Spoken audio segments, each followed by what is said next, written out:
आज शनिवार दिनांक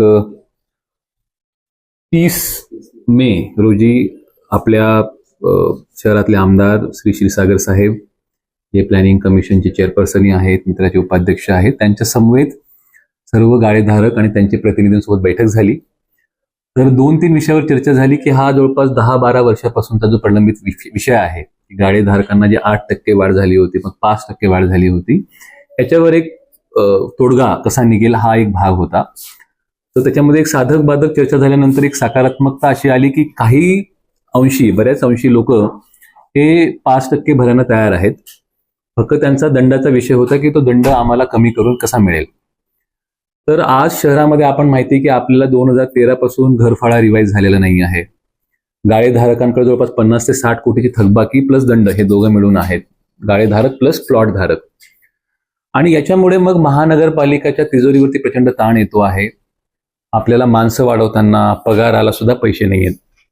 तर बऱ्याच वेळा जर आर्थिक परिस्थिती बिघडलेली असेल तर 4-4.5 हजार लोकांचे आपल्याला पगार, पाणी पुरवठा, स्वच्छता, दिवे, गार्डन्स, सर्व प्रकारच्या सोयी सुविधा, रस्ते, ड्रेनेज लाईन्स, ह्या सर्व गोष्टींमध्ये खूप अडचणी निर्माण होतात.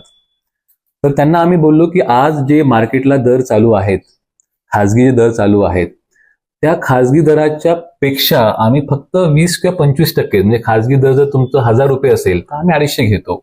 खाजगी दर जर 10-12 हजार असेल तर आम्ही 2 ते 2.5 एवढं नॉमिनल दर घेतो. पण तेही जर भरायला लोक तयार नसतील तर आम्हाला कडक कारवाई केल्याशिवाय पर्याय नाहीये. तर आम्ही काही ठिकाणी ज्या लोकांनी अटी आणि शर्तींचा भंग केलाय त्या ठिकाणी ते गाळे सील करून ते लिलाव करायचा आमचा प्लॅन आहे. पण काही मागण्या आम्हाला रास्त वाटल्या की ज्या ठिकाणी गाळ्यांची लोकेशन ही मागे आहे, अनएडव्हान्टेजेस म्हणजे नॉन ॲडव्हान्टेजेस पोझिशनमध्ये आहे, त्या लोकांचं गाळ्यांचं भाडं कसं कमी होईल, त्यांच्यावरती पेनल्टी कसं कमी होईल, जेणेकरून त्यांचाही उदरनिर्वाह हा चांगल्या पद्धतीने चालेल. परंतु असेही बरेच गाळे आहेत ज्यांचं महिन्याला उत्पन्न 2 लाख 1.5 लाख आहे आणि ते जर 2-3 हजार रुपये सुद्धा भरायला तयार नसतील तर त्या बाबतीमध्ये प्रशासन म्हणून मी कडक भूमिका घेणार आहे. मी आमदार साहेबांनाही विनंती केली.